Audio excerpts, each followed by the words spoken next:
There's 233 independent nations on the earth. Out of the 233 independent nations, black people at $1.3 trillion are the 8th richest nation in the world. Yet, we don't have anything in our community that we can call our own. So by the simple fact that we're the 8th richest nation on the earth and we don't have our own educational system, don't feed ourselves, grow our own food, is a sign that we got dollars, but we need some sense. So I said we blame the white man for 95% of our problems, but we still spend 97% of our money with them. We do have $1.3 trillion in money. That's income though, and that's not wealth. So when the math is calculated, black people only possess less than 2% of the wealth of the United States of America. Income and wealth are two different concepts. Income is the money you earn by exchange of your time or the sale of a good product or service. But wealth is when you exchange that money for something that either keeps value or increases in value over time. Black people, we are the leaders in unnecessary spending. We buy stuff we don't need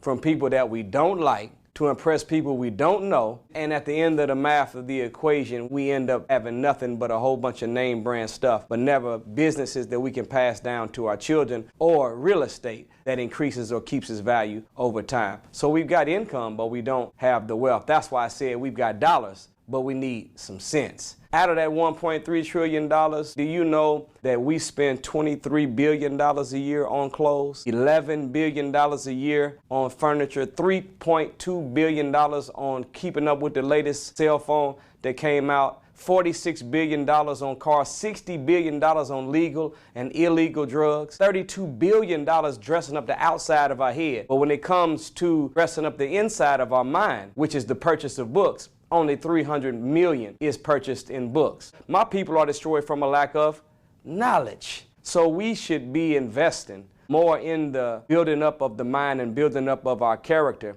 getting the sense that we need to go with those dollars so that when we marry our wealth with some wisdom, we can actually leave something behind for our children and our children's children that they can call their own.